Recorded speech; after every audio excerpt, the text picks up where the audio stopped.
Hello guys, welcome back to Codeuniq.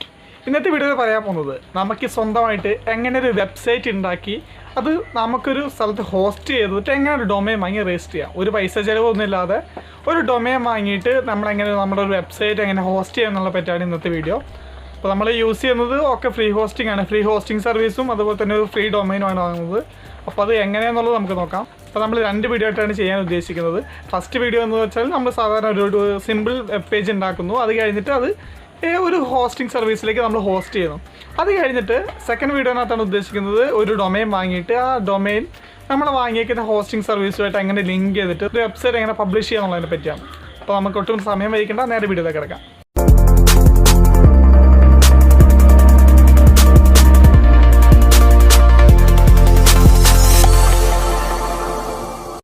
First of all നമുക്ക് coding ചെയ്യാൻ വേണ്ടിയിട്ട് ഏതെങ്കിലും ഒരു ടെക്സ്റ്റ് എഡിറ്റർ ചൂസ് ചെയ്യാം. ഞാനിപ്പോൾ ഇവിടെ യൂസ് ചെയ്തേക്കുന്നത് സബ്ലൈം ടെക്സ്റ്റ് എന്ന് പറഞ്ഞ സോഫ്റ്റ്വെയറാണ്. അതാകുമ്പോൾ നമുക്ക് കുറച്ചുകൂടി സജഷൻസും കാര്യങ്ങളൊക്കെ വരും. അപ്പോൾ കോഡിങ് കുറച്ചുകൂടി എളുപ്പമായിരിക്കും. അല്ലെങ്കിൽ നിങ്ങൾക്ക് Notepad++ഓ നോട്ട്പാഡ് അങ്ങനെ ഏതെങ്കിലും ഒരു സോഫ്റ്റ്വെയർ നിങ്ങൾക്ക് യൂസ് ചെയ്യാവുന്നതാണ്. ഈ ഫയൽ സേവ് ചെയ്യുന്ന സമയത്ത് നിങ്ങളുടെ മെയിൻ പേജിനെ index.html എന്ന പേരിൽ സേവ് ചെയ്യാൻ വേണ്ടിയിട്ട് ശ്രദ്ധിക്കണം. അതിൻ്റെ കാരണം നമ്മളിപ്പം ഈ ഫയല് അല്ലെങ്കിൽ നമ്മുടെ പേജസ് മൊത്തം നമ്മളൊരു സ്ഥലത്ത് ഹോസ്റ്റ് ചെയ്ത് കഴിഞ്ഞ് കഴിഞ്ഞാൽ ആ നമ്മൾ കൊടുക്കുന്ന ഡൊമൈൻ അല്ലെങ്കിൽ നമ്മൾ ചൂസ് ചെയ്യുന്ന ഡൊമൈൻ അതിനെ റീഡയറക്റ്റ് ചെയ്യുന്നത് index.html എന്ന ഫയലിലേക്കായിരിക്കും. അപ്പോൾ നിങ്ങളുടെ ഫയലിൻ്റെ മെയിൻ പേജിൻ്റെ ഫയലിൻ്റെ പേര് index.html ആയിട്ട് ശ്രദ്ധിക്കുക. ഇവിടെ നമ്മൾ HTML ഡോക്യുമെൻറ്റിൻ്റെ സിൻറ്റാക്സും അതുപോലെ തന്നെ അതിന് മെയിനായിട്ട് യൂസ് ചെയ്യുന്ന എലമെൻറ്റ്സും അതിൻ്റെ ആട്രിബ്യൂട്ട്സും മാത്രമേ ഇവിടെ ഡിസ്കസ് ചെയ്യുന്നുള്ളൂ. അതായത് ഒരു സാമ്പിൾ വെബ് പേജ് മാത്രമേ നമ്മളിവിടെ ക്രിയേറ്റ് ചെയ്യുന്നുള്ളൂ. നമ്മളൊരു HTML ഡോക്യുമെൻറ്റിനകത്ത് മെയിനായിട്ട് യൂസ് ചെയ്യുന്ന ടാഗ്സ് എന്ന് പറയുന്നത് ഇത്രയാണ്. അതായത് ഒരു HTML ടാഗ് ഉണ്ടാവും, അത് കഴിഞ്ഞിട്ട് അതിൻ്റെ ഉള്ളിനകത്ത് ഒരു ഹെഡ് ടാഗ് ഉണ്ടാവും, അതായത് ഒരു ഹെഡർ ടാഗ് ഉണ്ടാവും. അത് കഴിഞ്ഞിട്ട് നമുക്ക് ടൈറ്റിലൊക്കെ കൊടുക്കണമെന്നുണ്ടെങ്കിൽ ഒരു ടൈറ്റിൽ ടാഗ് ഹെഡർ ടാഗിനുള്ളിൽ ചൂസ് ചെയ്ത് കൊടുക്കാം. അത് കഴിഞ്ഞിട്ട് വരുന്നതാണ് ബോഡി എന്ന് പറയുന്നത് ടാഗ്. ഈ ബോഡി ടാഗിനകത്താണ് നമ്മൾ നമ്മുടെ വെബ്സൈറ്റിൻ്റെ കണ്ടൻസ് മൊത്തം ഇൻക്ലൂഡ് ചെയ്യുന്നത് ബോഡി ടാഗിൻ്റെ ഉള്ളിലായിരിക്കും. അപ്പോൾ ഇവിടെ നമ്മൾ ഈ ബോഡി ടാഗിനകത്ത് കുറച്ച് എലമെൻറ്റ്സ് ഒക്കെ കൊടുത്തിട്ട് നമുക്ക് ജസ്റ്റ് ഒരു സാമ്പിൾ വെബ് പേജ് ക്രിയേറ്റ് ചെയ്യാം. അപ്പോൾ നിങ്ങൾക്ക് ഓൾറെഡി വെബ് ഡിസൈനിങ് കാര്യം അറിയാമെന്നുണ്ടെങ്കിൽ നിങ്ങൾക്ക് ഹോസ്റ്റിംഗ് എങ്ങനെയാണെന്നാണ് അറിയേണ്ടതെന്നുണ്ടെങ്കിൽ നിങ്ങൾക്ക് ആ പാർട്ടിലേക്ക് സ്കിപ്പ് ചെയ്യാം. അത് എത്രാമത്തെ സെക്കൻഡിലാണെന്ന് ഞാൻ താഴെ കൊടുത്തിട്ടുണ്ട്. നിങ്ങൾക്ക് വെബ് ഡിസൈനിങ്ങിനകത്ത് ഒരു പ്രത്യേകിച്ച് എക്സ്പീരിയൻസ് ഇല്ല എന്നുണ്ടെങ്കിൽ ഇവിടെ സ്ക്രീനിൽ കാണുന്ന പോലെ തന്നെ കോഡ് ടൈപ്പ് ചെയ്തിട്ട് സേവ് ചെയ്താൽ മതിയാവും. അതുപോലെ തന്നെ നിങ്ങൾക്ക് ഏതെങ്കിലും തരത്തിലുള്ള പ്രൊഫഷണൽ വെബ് പേജസോ മറ്റോ ആവശ്യമുണ്ടെങ്കിൽ ഞങ്ങളെ കോൺടാക്റ്റ് ചെയ്യുന്നതാണ്. ഞങ്ങളുടെ മെയിൽ ഐ ഡി താഴെ കൊടുത്തിട്ടുണ്ട്. നിങ്ങൾക്ക് നിങ്ങളുടെ ചാനലിനോ അല്ലെങ്കിൽ മറ്റെന്തെങ്കിലും പർപ്പസിനോ പേഴ്സണൽ ബ്ലോഗോ ഒക്കെ ആവശ്യമാണെന്നുണ്ടെങ്കിൽ ഞങ്ങളിവിടെ ചെയ്തു കൊടുക്കുന്നതാണ്. അപ്പോൾ നിങ്ങളുടെ മെയിൽ ഐ ഡി താഴെ കൊടുത്തിട്ടുണ്ട്, അതിൽ കോൺടാക്റ്റ് ചെയ്യാവുന്നതാണ്. അപ്പോൾ നമുക്കൊന്ന് കസ്റ്റമൈസ് ചെയ്യാം. നമ്മളിപ്പോൾ ക്രിയേറ്റ് ചെയ്യുന്ന പേജിനെ ജസ്റ്റ് ഒന്ന് കസ്റ്റമൈസ് ചെയ്തെടുക്കാം. അതിനായിട്ട് ഞാൻ ഫസ്റ്റ് ഒരു ഹെഡിങ് ആണ് കൊടുക്കുന്നത്. H1 എന്ന് പറയുന്ന ടാഗാണ് അതിനോട് യൂസ് ചെയ്തിരിക്കുന്നത്. അതായത് H1, H2, H3 എന്ന് പറഞ്ഞിട്ട് കുറേ ടാഗ്സ് ഉണ്ട്. അപ്പോൾ അതിനകത്ത് ഏറ്റവും സൈസിനെ ഡിപ്പെൻഡ് ചെയ്തിട്ടാണ് ഈ 1, 2, 3 എന്നുള്ളത്. അതിനകത്ത് ഏറ്റവും ഹൈസ്റ്റ് സൈസിനാണ് H1 എന്ന് പറയുന്നത്. അതൊരു ഹെഡിങ് ടാഗായിട്ടാണ് കണക്കാക്കുന്നത്. അതുപോലെ തന്നെ ഇവിടെ ഞാൻ 2 BR ടാഗ് യൂസ് ചെയ്തിട്ടുണ്ട്. BR ടാഗ് മീൻസ് ഒരു ലൈന് ബ്രേക്ക് ചെയ്യാൻ വേണ്ടിയിട്ടുള്ളതാണ് BR ടാഗ്. അപ്പോൾ ഞാനിവിടെ മൈ ഫസ്റ്റ് വെബ് പേജിൻ്റെ മേലെ 2 കൊടുത്തു. അത് കഴിഞ്ഞിട്ട് ഇപ്പോൾ 1 കൊടുത്തു. ഇപ്പോൾ കണ്ടോ, നമുക്കിവിടെ മൈ ഫസ്റ്റ് വെബ് പേജിൻ്റെ മേലെ 2 ലൈൻ അവിടെ പോയി. അത് കഴിഞ്ഞിട്ട് അതിൻ്റെ താഴെ ഒരു ലൈൻ അവിടെ പോയി. അപ്പോൾ ഈ BR ടാഗിൻ്റെ യൂസ് മനസ്സിലായെന്ന് വിചാരിക്കുന്നു. ഇനി നമുക്ക് നമ്മുടെ കണ്ടൻസിനെ മൊത്തം ഒന്ന് സെൻറ്ററായിട്ട് അലൈൻ ചെയ്യണം. അതിനായിട്ട് സെൻറ്റർ ടാഗ് എന്ന് പറയുന്ന ടാഗ് യൂസ് ചെയ്താൽ മതി. ഈ സെൻറ്റർ എന്നുള്ളത് ടൈപ്പ് ചെയ്യുക. അത് കഴിഞ്ഞിട്ട് എൻ്റെ ക്ലോസിൻ ടാഗ് നമുക്ക് കണ്ടൻറ്റിൻ്റെ ഏറ്റവും അവസാനം ടൈപ്പ് ചെയ്യാം. നെക്സ്റ്റ് നമുക്ക് നമ്മളുടെ ഹെഡിങ്ങിന് ഒരു സ്റ്റൈൽ ഷീറ്റ് അപ്ലൈ ചെയ്യാം.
ഇനീഷ്യലൈസ് ചെയ്തു. ഇനി നമുക്ക് ഹോസ്റ്റ് ചെയ്യാൻ വേണ്ടിയിട്ട് നമ്മൾ GitHubനകത്താണ് ഹോസ്റ്റ് ചെയ്യുന്നത്. അപ്പോൾ നമ്മൾ github.com എന്ന് പറഞ്ഞിട്ട് അതിൻ്റെ വെബ്സൈറ്റിലോട്ട് പോവുക. അത് കഴിഞ്ഞിട്ട് നിങ്ങൾക്ക് ഇപ്പോൾ ഓൾറെഡി അക്കൗണ്ട് ഇല്ല എന്നുണ്ടെങ്കിൽ യൂസർ നെയിമും ഇമെയിൽ ഐ ഡിയും പാസ്വേഡും വെച്ചിട്ട് അക്കൗണ്ട് ക്രിയേറ്റ് ചെയ്യുക. ഒരു വെരിഫിക്കേഷൻ പ്രോസസ് ഒക്കെ ഉണ്ടാവും. അത് കഴിഞ്ഞിട്ട് നേരെ ലോഗിൻ ചെയ്യാം. അപ്പോൾ ഞാൻ നേരെ സൈൻ ഇൻ കൊടുത്തു. സൈൻ ഇൻ ചെയ്ത് കഴിഞ്ഞാൽ ഇതാണ് അതിൻ്റെ ഫസ്റ്റ് ഇൻ്റർഫേസ് വരുന്നത്. അപ്പോൾ നമുക്ക് റെപ്പോസിറ്ററീസ് എന്ന് കാണാം ലെഫ്റ്റ് സൈഡിൽ. അപ്പോൾ അതിൻ്റെ അറ്റത്ത് ന്യൂ എന്നുണ്ടാവും. അതിനകത്ത് ഒരു പുതിയ റെപ്പോസിറ്ററി ക്രിയേറ്റ് ചെയ്യാം. ഇവിടെ നമ്മൾ നമ്മളുടെ ഹോസ്റ്റ് ചെയ്യുന്ന വെബ് പേജിൻ്റെയോ അല്ലെങ്കിൽ നമ്മളിപ്പോൾ പ്രൊജക്റ്റിൻ്റെ ആണെങ്കിൽ പ്രൊജക്റ്റിൻ്റെ പേരിവിടെ കൊടുക്കുക. ഞാനിവിടെ ഫസ്റ്റ് ബ്ലോഗ് എന്നാണ് കൊടുക്കുന്നത്. അപ്പോൾ നിങ്ങൾക്കത് അവൈലബിൾ ആണെന്നുണ്ടെങ്കിൽ അവൈലബിൾ എന്ന് കാണിക്കും, അല്ലെങ്കിൽ അതിൻ്റെ കൂടെ തന്നെ നിങ്ങൾക്ക് ഇഷ്ടമുള്ളൊരു പേര് ചൂസ് ചെയ്ത് കൊടുക്കുക. നെക്സ്റ്റ് നമ്മളിപ്പോൾ ക്രിയേറ്റ് ചെയ്ത റെപ്പോസിറ്ററിക്ക് ഒരു ഡിസ്ക്രിപ്ഷൻ ആഡ് ചെയ്ത് കൊടുക്കുക. അത് ഓപ്ഷനാണ്, നിർബന്ധമൊന്നുമില്ല, ആവശ്യമുണ്ടെങ്കിൽ കൊടുത്താൽ മതി. ഞാൻ ഇവിടെ മൈ ഫസ്റ്റ് ബ്ലോഗ് എന്ന് പറഞ്ഞിട്ട് ഡിസ്ക്രിപ്ഷൻ ആഡ് ചെയ്ത് കൊടുത്തു. അത് കഴിഞ്ഞ് ഏറ്റവും താഴെ ഇനീഷ്യലൈസ് വിത്ത് റീഡ്മി എന്ന് പറഞ്ഞിട്ടുണ്ടാവും. അത് ക്ലിക്ക് ചെയ്തിട്ട് റെപ്പോസിറ്ററി ക്രിയേറ്റ് ചെയ്യുക.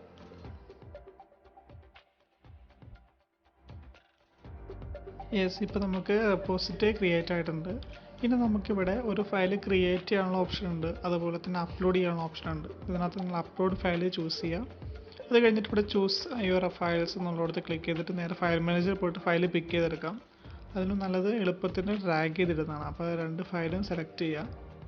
രണ്ടും കൂടി ഒരുമിച്ച് സെലക്ട് ചെയ്ത് കഴിഞ്ഞിട്ട് ക്രോമിനകത്ത് വന്നിട്ട് അവിടെ വന്ന് ഡ്രാഗ് ചെയ്തിട്ടാൽ മതി. യെസ്, ഇപ്പോൾ ഇവിടെ ഒരു ഫയലെ സെലക്ട് ചെയ്യുള്ളൂ, ഇടയ്ക്കൊന്ന് ഡിസെലക്ട് ആയി പോയി തോന്നുന്നുണ്ട്. ഇപ്പോൾ ഞാനിവിടെ ചൂസ് ചെയ്തപ്പോൾ ഒരു ഫയൽ മിസ്സായി പോയിട്ടുണ്ട്. അപ്പോൾ ആ ഫയൽ ഞാൻ ഒന്നുകൂടെ ആഡ് ചെയ്യുകയാണ്. ഇമേജാണ് മിസ്സായി പോയത്. അപ്പോൾ അതിനൊന്നുകൂടി ഡ്രാഗ് ചെയ്തിട്ടു. പക്ഷേ ഇതിപ്പോൾ അപ്ലോഡിംഗ് ആണ്. അപ്പോൾ നിങ്ങളെ നെറ്റ്വർക്കിനെ ഡിപ്പെൻഡ് ചെയ്തിട്ടാണ് ഇതിൻ്റെ സ്പീഡ് വരിക. ഇപ്പോൾ എനിക്കിവിടെ നെറ്റ്വർക്ക് ഭയങ്കര സ്ലോ ആയതുകൊണ്ടാണ് ഇങ്ങനെ പതുക്കെ പോകുന്നത്. ഇല്ലെങ്കിൽ പെട്ടെന്ന് തന്നെ ആവും.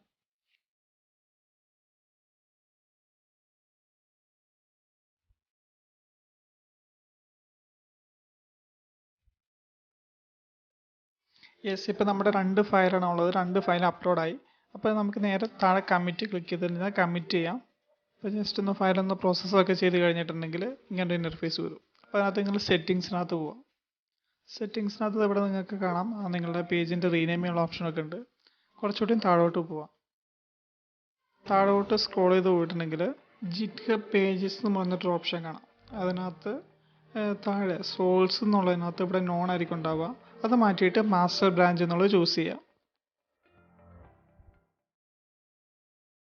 ഇപ്പോൾ നിങ്ങൾക്ക് പേജ് ഒന്ന് റീഫ്രഷ് ആയി വന്നിട്ടുണ്ടാവും. താഴോട്ട് സ്ക്രോൾ ചെയ്ത് പോയിട്ടുണ്ടെങ്കിൽ ഒരു പുതിയ URL കാണാം.